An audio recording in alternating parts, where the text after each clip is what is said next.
Okay. Hi, everyone. Thanks for joining after lunch. I know this is kind of the sleepy hours, so if you fall asleep, it's okay. I'm Liz. I'm a user experience researcher and I work at Google. Just out of curiosity, who here knows what user experience is? Who here has heard of that word before? Okay, great. What about user experience research? Is anyone familiar with that? Okay, cool, perfect.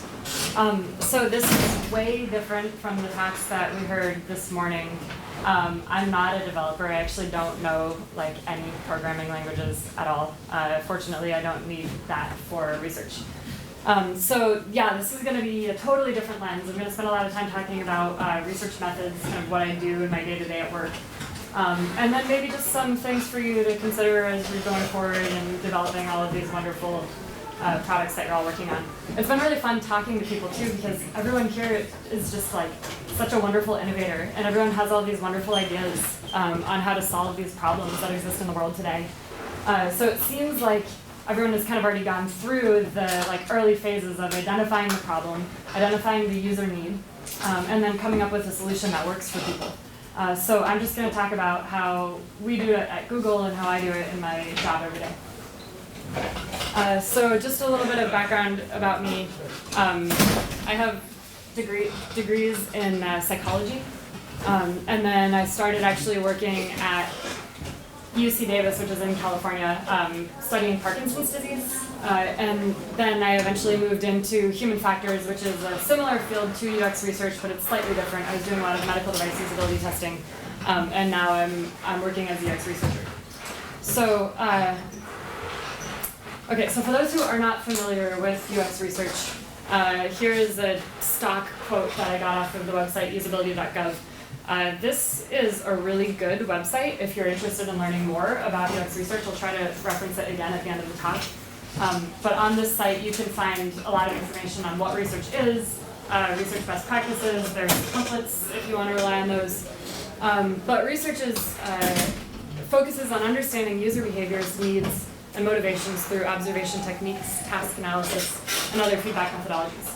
So basically, I spend all of my days studying our users and trying to figure out how to make our products more user-friendly. I sit down with Google's users, I talk to them, I run interviews, I run surveys, I shadow them or sit next to them and watch how they're working. And I take all of these insights, all of these user-centered insights, and I go back to the product development team and I say, this is really what the user actually needs, this is what they're asking for, this is where the actual issue exists today, this is what we need to try to solve for. So that's kind of what I do in a nutshell.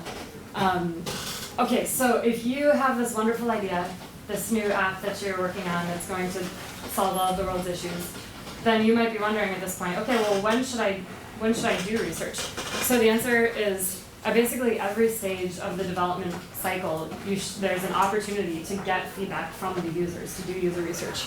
So this talk is going to have 3 parts to it.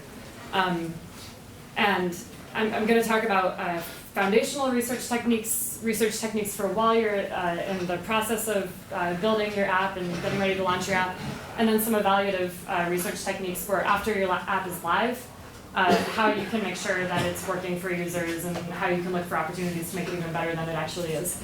And along with, so this is kind of like the development, the phases of development, and then there's research techniques that are applicable at each of the different phases. So I'll start by talking about some foundational or strategic research exercises that are useful to do. The first one is shadowing. Oops. Sorry.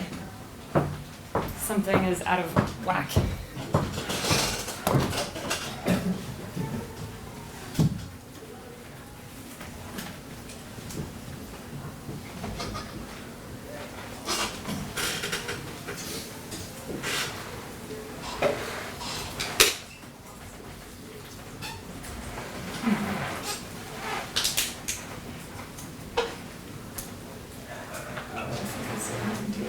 Okay, sorry, I need just a minute to. I have the wrong presentation up. I'm just giving so many presentations these days. I'm just kidding, I'm really not.